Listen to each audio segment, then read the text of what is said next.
말씀 이제 부르심에 대한 그 말씀을 몇 주간에 걸쳐서 나누려고 그러는데요. 하나님이 오늘 그 부르심은 구원을 향한 부르심이 있고 사명을 향한 부르심이 있습니다. 그 부르심, 오늘 특별히 이사야를 부르시는 그 부르심에 대한 말씀을 함께 나누면서 다음 주는 또 모세를 부르신 그 말씀, 모세에 대한 말씀을 나눌 때 계속적으로 그 모세는 또 그 부름을 받고 어떤 기도를 드렸는지, 또 어떤 사명을 감당했는지, 그런 부분들을 좀 시리즈로 말씀을 함께 나누는 시간들을 가지려고 합니다. 오늘 인생의 삶이 그런 것 같습니다. 어느 순간, 어느 날 문득 앞이 보이지 않는 그런 절망의 순간을 만나는 경우가 있습니다. 사랑하는 가족이, 사랑하는 남편이, 사랑하는 아버지가, 사랑하는 어머니가 먼저 세상을 떠나는 그런 슬픔의 경우도 있고, 원치 않는 그런 질병이 찾아와서 무서운 질병과 싸우면서 낭망하고 절망하는 그런 순간이 있습니다. 경제적으로 어떤 경우는 갑자기 직장에서 해고가 되었다든지, 또 사업이 파산을 하는 그런 경우들도 있습니다.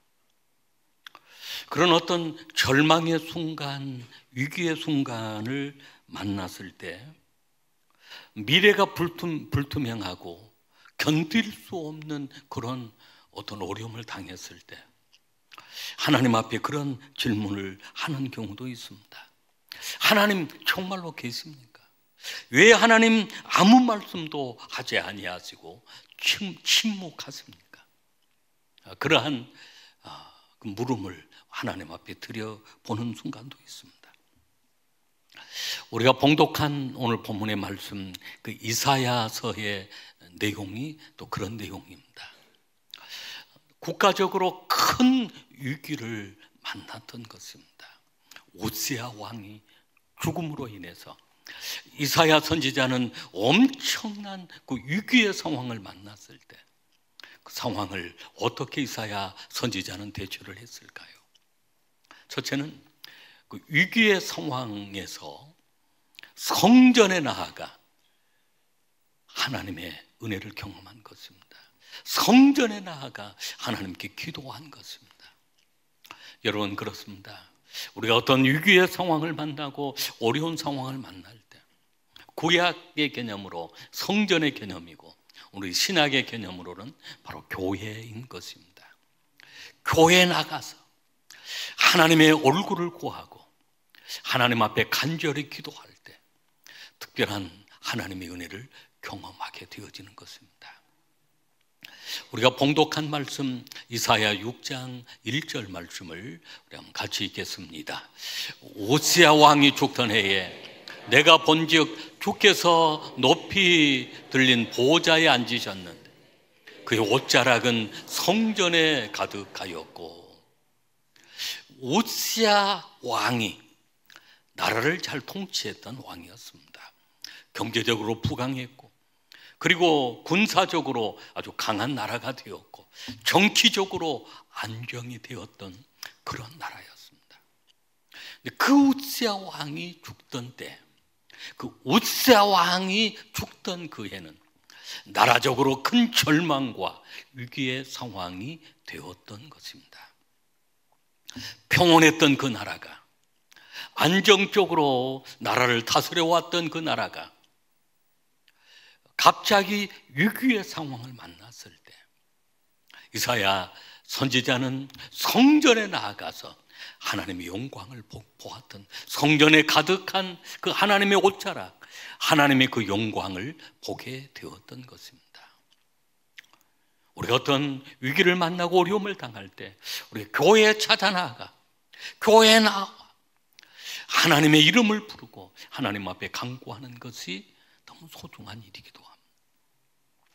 세상 사람들은 어떤 위기를 만나면, 어떤 어려운 상황을 만나면 도와줄 친구를 찾아보기도 합니다. 친구에게 하소연을 합니다.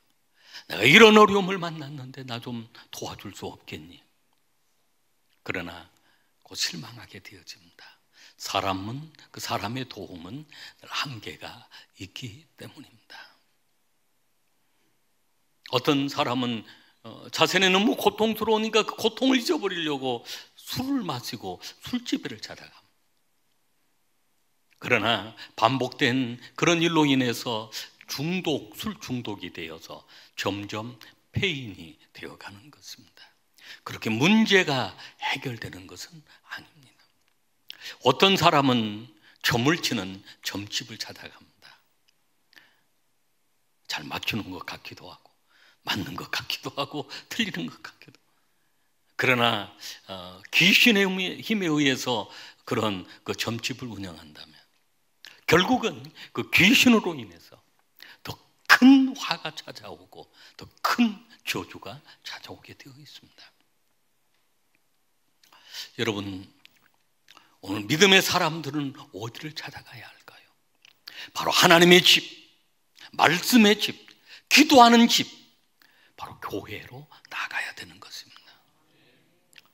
이사야 선지자는 이런 위기의, 국가적인 위기의 상황을 만났을 때 바로 웃세 왕이 죽던 그해 성전에 나아가서 하나님 앞에 기도하게 되었던 것입니다.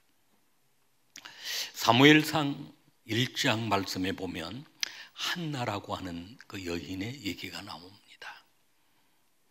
한나는 결혼을 했는데 여러 해가 되어도 아이를 낳지를 못했습니다. 그 당시 그 문화는 일부 다처주의적인 그런 문화가 있었습니다.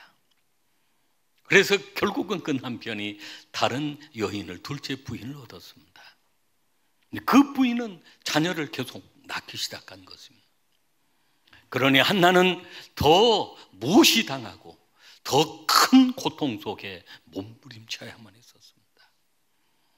이때 한나가 한 일은 성전에 나아가 하나님께 기도하기 시작한 것입니다. 사무엘상 1장 9절 말씀, 10절 말씀을 우리 한번 같이 읽겠습니다. 그들이 실로에서 먹고 마신 후에 한나가 일어나니 그때 제사장 엘리는 여호와의 전 문설주 곁 의자에 앉아 있었더라. 한나가 마음이 괴로워서 여호와께 기도하고 통곡하며. 아멘. 여러분, 이런 경험이 있습니다. 너무너무 마음이 괴로워서 견딜 수 없어서 기도의 자리로 찾아 나가고 통곡하면서 눈물로 기도해 본 적이 있었습니다.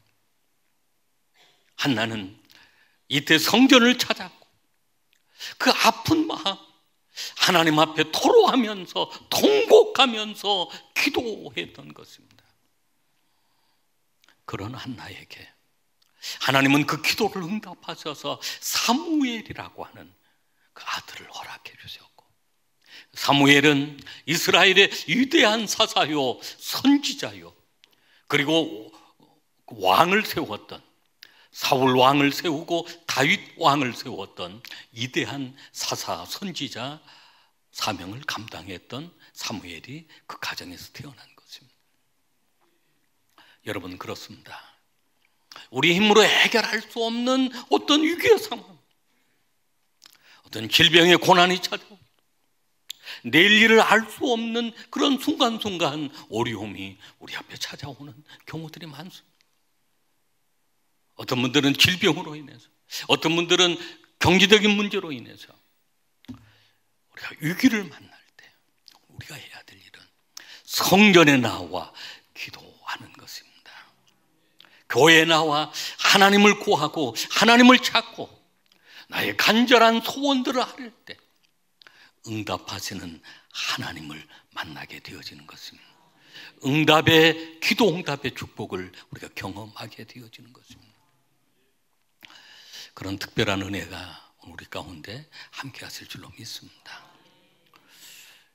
이사야는 이런 위기의 상황, 두 번째, 성전에서 하나님의 은혜를 경험했습니다.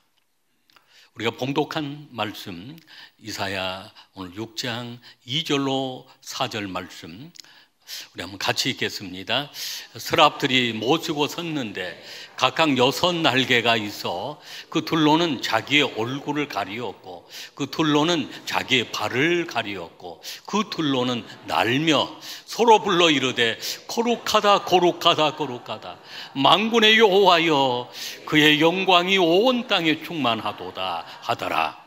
이같이 하답하는 소리로 말미암아 문지방의 터가 요동하며 성전의 연기가 충만한지라. 아멘.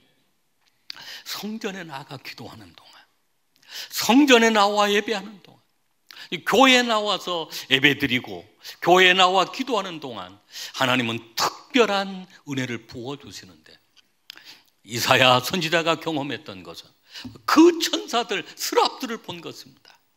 그 스랍들이 서로 찬양하며 경배하는데 거룩하다 거룩하다 거룩하다라고 3번씩이나 반복해서 하나님을 찬양하고 하나님을 경배한 것입니다. 그러면서 그 천사들이 2날개로 얼굴을 가리고 2날개로 발을 가리고 2날개로 날면서 그렇게 찬양과 경배를 올려드렸던 것입니다. 이사야가 이 놀라운 광경을 본 것입니다. 천사들이 거룩하다 거룩하다 거룩하다, 이 거룩하다라고 3번이나 외치는데 이것은 강조하는 것입니다. 예수님께서 진실로 진실로라고 강조하는 그 단어가 있습니다. 강조하고 있는 말씀입니다. 이때 그 천사들이 서로 하답하는 소리 가운데 문지방 터가 움직이면서 하나님의 영광이 성전에 가득한 모습을 보게 된 것입니다. 여러분, 교회 나와 예배할 때마다, 예배를 드릴 때마다, 기도하러 나올 때마다 특별한 하나님의 은혜를 경험할 수 있기를 바랍니다. 성령의 만져주심, 성령의 기름 부으심, 말씀을 통해 부어주신 그 은혜, 찬양을 통해 부어주시는 그 은혜, 세미한 음성으로 말씀해 주시는 그 은혜, 우리는 교회 나와 예배 드릴 때마다, 기도하러 나올 때마다 특별한 은혜를 우리에게 부어주시기 때문입니다. 이사야 선지자는 또 다른 그 은혜를 경험하는데 제사함의 은혜를 경험하게 되어집니다.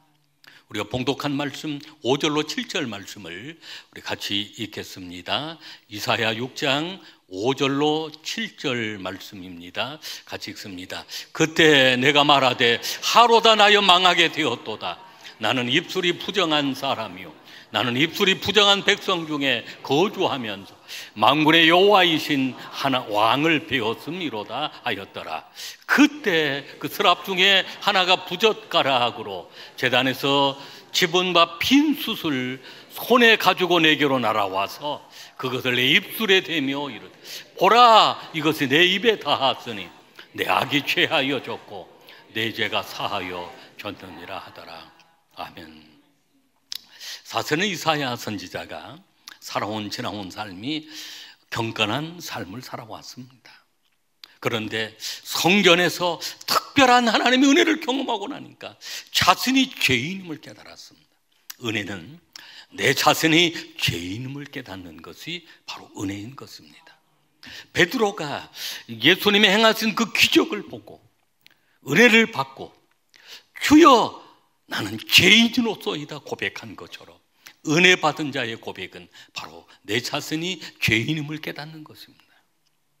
그러면서 나로 망하게 되었도다 라고 고백을 하는데, 그때 한 천사가 이사야 선지자가 내 입술이 부정합니다, 나는 입술이 부정한 백성들을 가운데 거하였습니다 라고 하며 자신의 모든 죄악을 깨달고 고백하게 되어질 때 한 천사가 부젓가락으로 그 숯불을 집어서 들고 와서 이사야 입술에다가 댄 것입니다. 그러면서 내 죄가 사하여졌다라고 선포해 주었던 것입니다. 그 이사야 선지자는 자신의 입술이 너무 부정함을 깨달았는데 그 숯불로 자신의 입을 대는 순간, 우리말로 표현하면 그 말이 뭐지? 불로 지져버리는 거예요. 입술을 막 지져버리는 거예요. 그러면서 제사함의 은혜를 경험하게 된 것입니다. 오늘 우리가 교회에 나와서 예수님 앞에 나와서 십자가를 바라보는 그 순간 가장 소중한 은혜는 바로 제사함의 은혜. 나도 제사함 받았다, 나도 구원 받았다, 내 이름도 생명책에 이름이 기록되어 있다. 제사함을 받고 구원받은 이 은혜, 특별한 하나님의 은혜인 것입니다. 이사야서 1장 18절에 보면 오늘 이사야 선지자는 이렇게 고백을 합니다. 우리 한번 같이 읽겠습니다. 여호와께서 말씀하시되 오라 우리가 서로 변론하자. 너희의 죄가 주홍 같을지라도 눈과 쥐어질 것이요 준홍같이 붉을지라도 양털같이 희게 되리라. 아멘. 아멘. 여러분, 우리 인생은 주홍 같다, 진홍 같다라고 하는 것은 가장 지워지지 않는 붉은색을 얘기합니다. 그런데 주님께서 오늘 우리의 모든 주홍 같은 죄, 진홍 같은 그 죄를 흰눈같이 양털같이 희게 하리라 라고 약속하신 말씀입니다.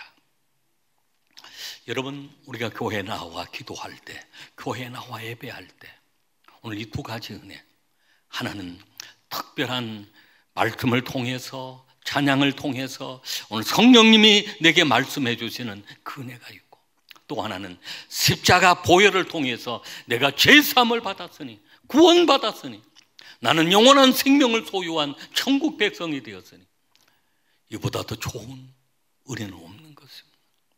오늘 이 은혜를 여러분 누릴 수 있기를 바랍니다.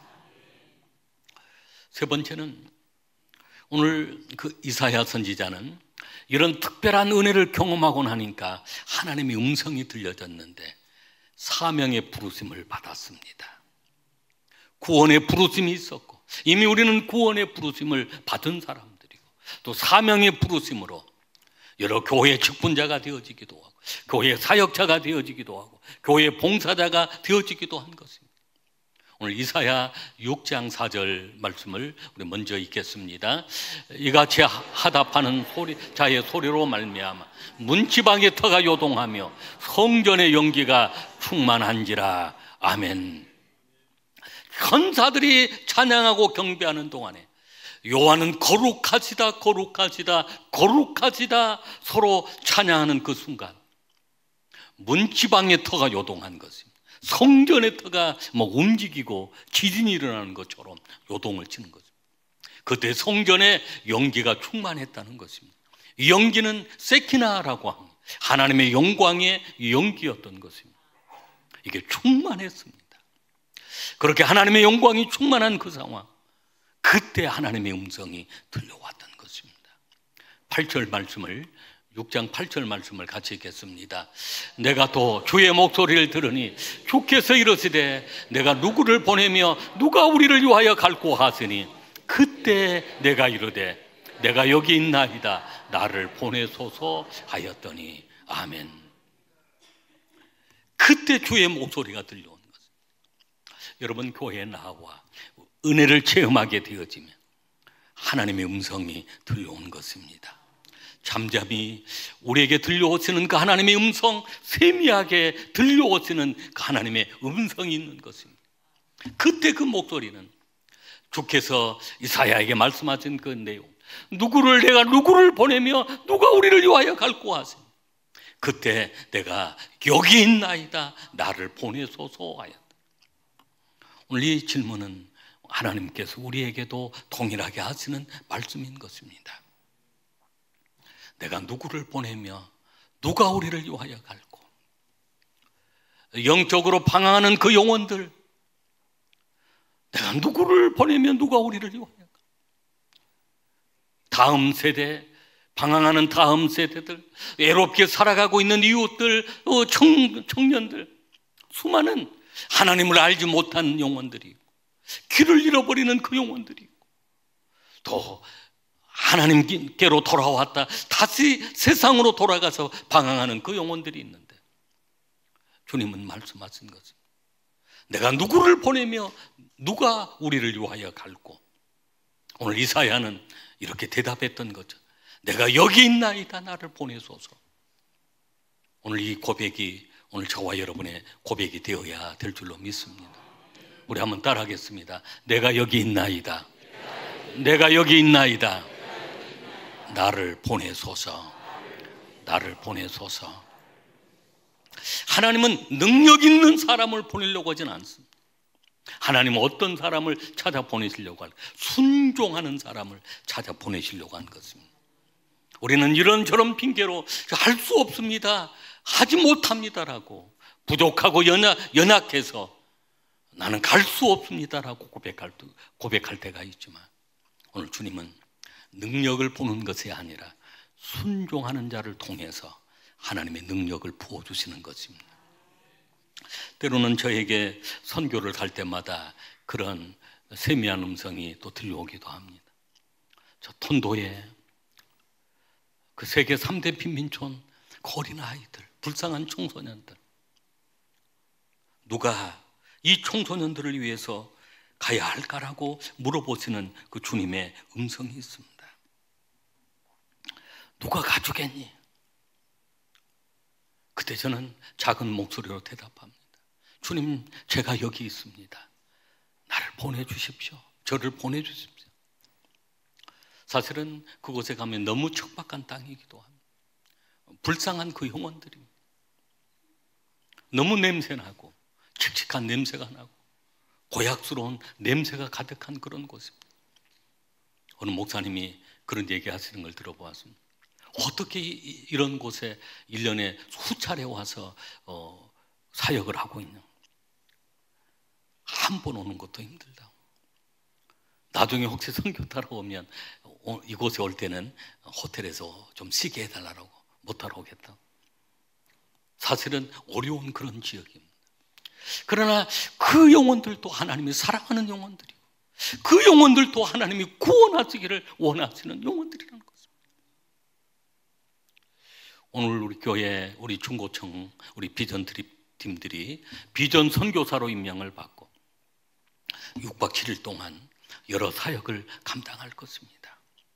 오늘 주님은 말씀하신 것입니다. 우리 비전 드립팀을 위해서도 말씀하신 것입니다. 누가 우리를 위하여 갈고, 누가 우리를 위하여 갈고, 내가 누구를 보내며 누가 우리를 위하여 갈고. 오늘 우리의 고백은 그렇습니다. 주님, 내가 여기 있습니다. 나를 보내주소서. 이런 고백으로 우리가 나아가게 되는 줄로 믿습니다. 말씀을 정리하겠습니다. 인생은 수없이 많은 위기를 경험. 위기 때 우리가 찾아가야 될 곳은 바로 교회요, 하나님의 품인 것입니다. 그리고 그곳에서 우리가 하나님의 은혜를 경험하는 것입니다. 그리고 하나님의 부르심, 그 사명에 순종하며 나아갈 때 하나님의 큰 기쁨이 되어지고 큰 축복이 되어질 줄로 믿습니다.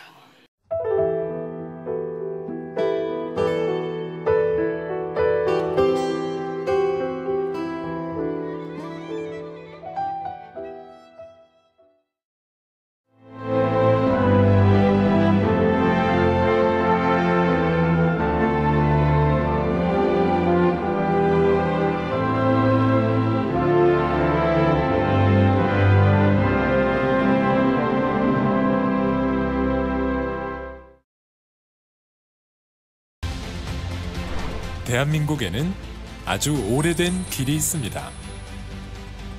8,000년의 시간 속에 다듬고 보듬으며 지켜낸 생명의 길, 순천 갯발. 1000년의 가치를 담아 오롯이 간직해온 치유의 길, 순천 서남사.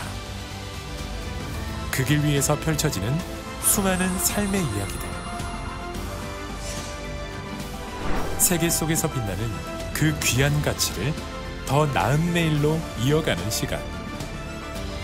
2025 순천 세계유산 축전.